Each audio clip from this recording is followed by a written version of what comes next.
Dear student, आज हम relationship between KP and केसी के बारे में अध्ययन करेंगे, यानी केपी और केसी किस प्रकार से संबंधित है।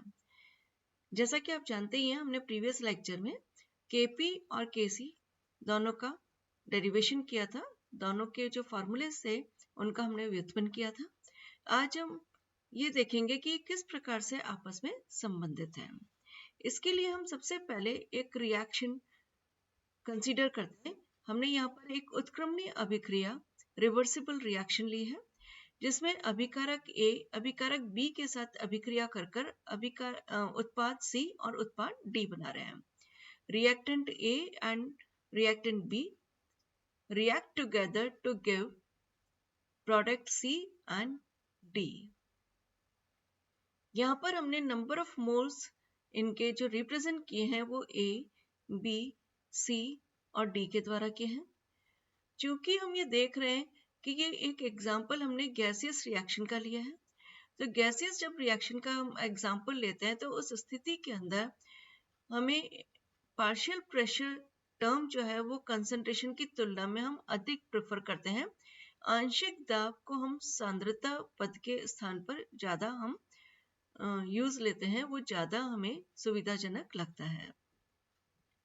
जैसा कि हम देख सकते हैं कि यहाँ पर पार्शियल प्रेशर ऑफ प्रोडक्ट्स जो है वो हमने PC और PD लिए हैं, और पार्शियल प्रेशर ऑफ जो रिएक्टेंट है वो हमने PA और PB लिए हैं। उत्पाद के आंशिक दाब PC और PD है, और अभिकारक के जो आंशिक दाब है वो क्रमशः PA और PB है। इनकी पावर हमने उनके मोलों की संख्या के आधार पर लगा दी है, C, D, A और B। तो इस प्रकार जैसा कि हमने पूर्व में देख चुके हैं, हमने ये फॉर्मूला डिराइव किया था। इसकी मैं लिंक आपको शेयर कर दूंगी, वापस से आप रिवाइज कर सकते हैं। So KP is equal to PC into PD divided by PA into PB। So इनकी हमने पावर्स भी साथ में लगा दी है।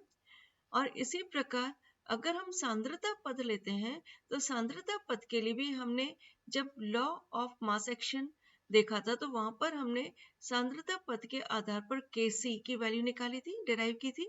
Kc is equal to products की मोलर सांद्रता terms, molar concentration terms divided by जो रिएक्टेंट है उसकी मोलर कंसंट्रेशन टर्म्स, या एक्टिव मास भी हम इनको कह सकते हैं, सक्रिय द्रव्यमान भी हम कह सकते हैं।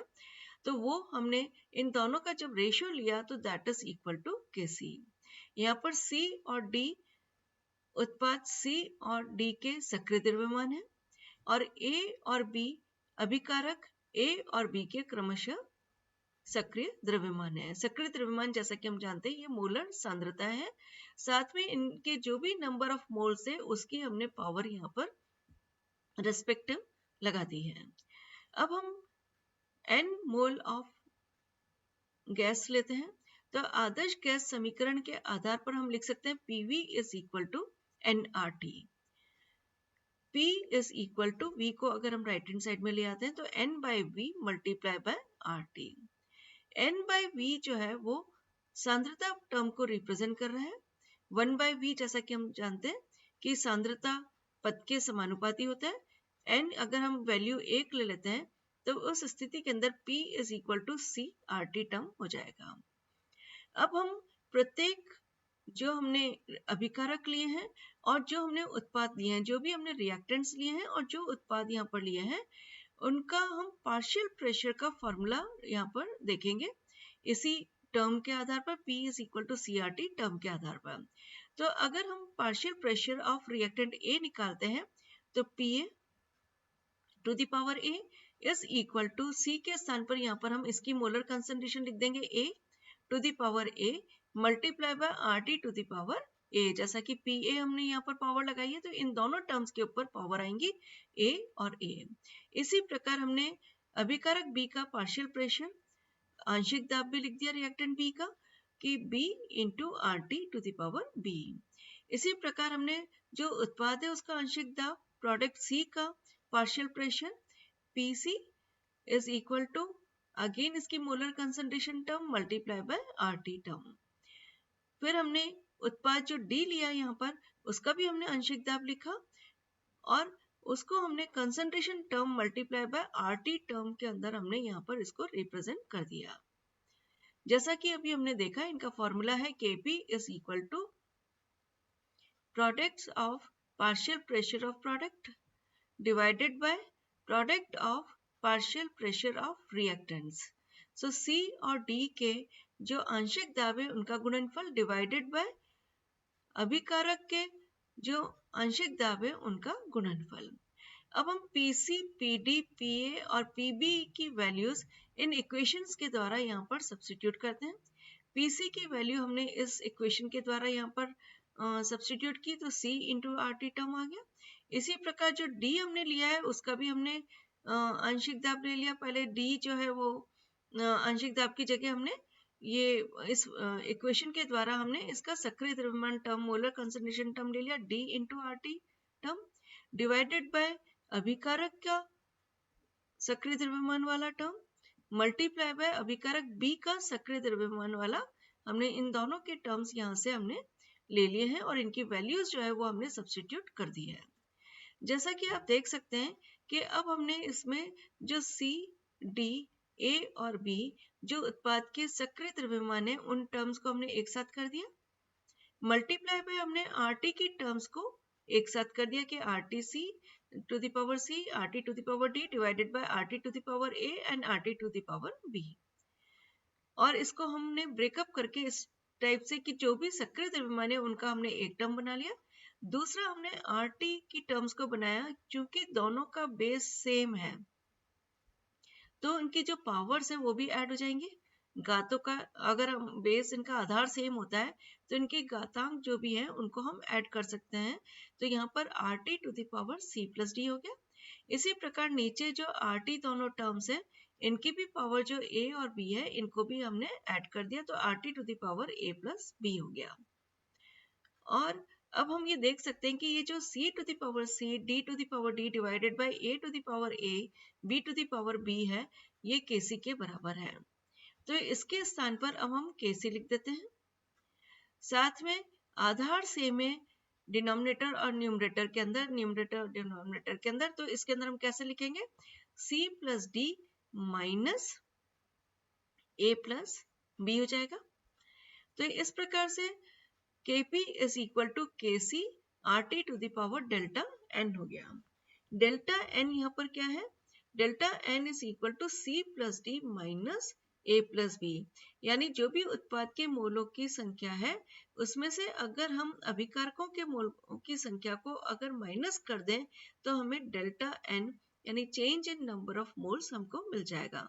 तो इस प्रकार हमें ये बहुत ही important relation Kp is equal to Kc multiply by RT to the power delta n मिल गया। अब हम इसमें एग्जांपल देख सकते हैं कि डेल्टा n का मान 0 हो तो क्या होगा, अगर ये लेस देन 0 हो तो क्या होगा, अगर ये ग्रेटर देन 0 है तो क्या होगा, उनके कौन से ऐसे एग्जांपल्स हैं जिसमें हम ये रिलेशनशिप को एग्जैक्टली दर्शा सकते हैं।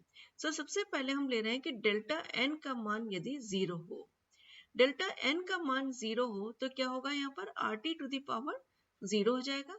उस स्थिति के अंदर हम ये जानते हैं कि x to the power 0 is equal to 1 होता है तो RT to the power 0 is equal to 1 हो जाएगा। तो उस स्थिति के अंदर जो Kp है वो Kc के बिल्कुल बराबर हो जाएगा। तो ऐसी गैसीय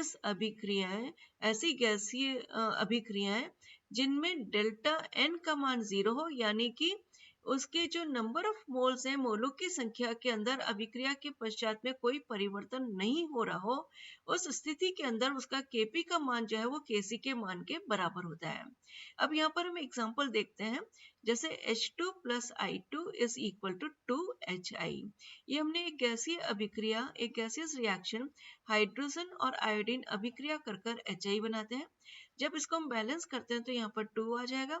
अब हम देख सकते हैं कि जो अभिकारक है, रिएक्टेंट है, उसके टोटल नंबर ऑफ मोल कितने हो गए, 1 मोल हाइड्रोजन का है, 1 मोल आयोडीन का है, दोनों मिलके 2 मोल HI के बना रहे हैं।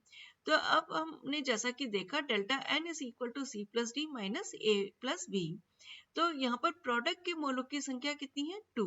सो delta n is equal to 2 minus जो अभिकारक है, रिएक्टेंट है, उनके मोलों की संख्या कितनी है? 2, 1 प्लस 1, तो 2 माइनस 2 इज इक्वल टू 0। तो उस स्थिति में Kp will be equal to Kc। इसी प्रकार हम सेकेंड एग्जांपल देखते हैं कि 1 mole of N2 reacts with 1 mole of O2 to give 2 moles of NO। यहाँ पर भी हम डेल्टा एन का मान निकाल लेते हैं कि प्रोडक्ट के मोलों की संख्या माइनस रिएक्टेंट के मोलों की संख्या। प्रोडक्ट के कितने मोल्स बन रहे हैं यहाँ पर? 2। रिएक्टेंट के कितने मोल अभिक्रिया कर रहे हैं यहाँ पर? 1 plus 1 is equal to 2। So 2 minus 2 is equal to 0। कि दोनों ही एग्जाम्पल ऐसे हैं जिनमें Kp की वैल्यू Kc के बिल्कुल बराबर होगी। सेकेंड केस हम देखते हैं कि जब डेल्टा एन का मान 0 से अधिक हो, इसका मतलब जो प्रोडक्ट्स के मोलों की संख्या है वो अभिकारक के जो मोलों की संख्या है रिएक्टेंट के मोलों की संख्या की तुलना में अधिक हो। तो उस स्थिति के अंदर जो Kp है उसका मान Kc से अधिक होगा। कैसे? हम देख सकते हैं यहाँ पर, जैसे PCl5 है, इसका डिकम्पोजिशन हुआ PCl3 और Cl2 बनाया इसने। अब यहाँ पर 1 मोल अभिकारक का है और जो प्रोडक्ट है, उत्पाद है, उनके 1 प्लस 1 यानी कि 2 मोल हो गए। तो प्रोडक्ट का मोल माइनस रिएक्टेंट के number of moles, so 2 minus 1 is equal to 1। हम देख सकते हैं यहाँ पर डेल्टा एन का मान 1 से अधिक है। उस स्थिति के अंदर क्या हो जाएगा? जो यहाँ पर Kp is equal to Kc multiply by RT to the power 1। इसका तात्पर्य क्या हुआ कि जो Kp है उसका मान Kc की तुलना में अधिक होगा।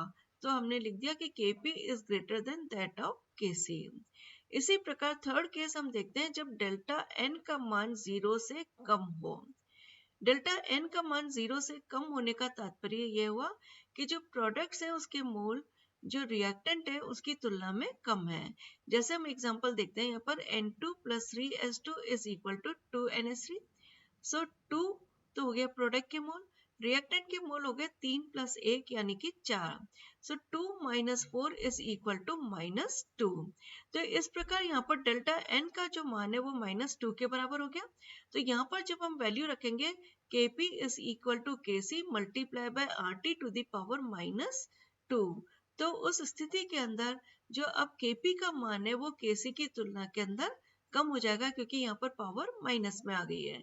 सो Kp का मान Kc की तुलना के अंदर कम होगा। तो इस प्रकार हमें कोई भी अभिक्रिया दें और हमें ये पूछा जाए कि अब Kp और Kc के मध्य में संबंध दर्शाइए, तो हम इस प्रकार से अभिक्रिया लिखेंगे और उस अभिक्रिया को हम बैलेंस कर देंगे। बैलेंस करने के बाद हम उसके प्रोडक्ट के नंबर ऑफ मोल्स निकालेंगे, फिर हम रिएक्टेंट के नंबर ऑफ मोल्स निकालेंगे, उन दोनों का डिफरेंस निकालकर हम डेल्टा एन की वैल्यू निकालेंगे और डेल्टा एन की वैल्यू यहाँ पर सब्स्टिट्यूट कर हम बता सकते हैं कि Kp और Kc समान होंगे या Kp Kc की तुलना में अधिक होगा या Kp Kc की तुलना में कम होगा। तो इस प्रकार हम देख सकते हैं कि Kp और Kc के मध्य में संबंध किस प्रकार से हम निर्गमित कर सकते हैं और उसके आधार पर हम अभिक्रियाओं के डिफरेंट जो वैल्यूज है उनका जस्टिफिकेशन भी दे सकते हैं।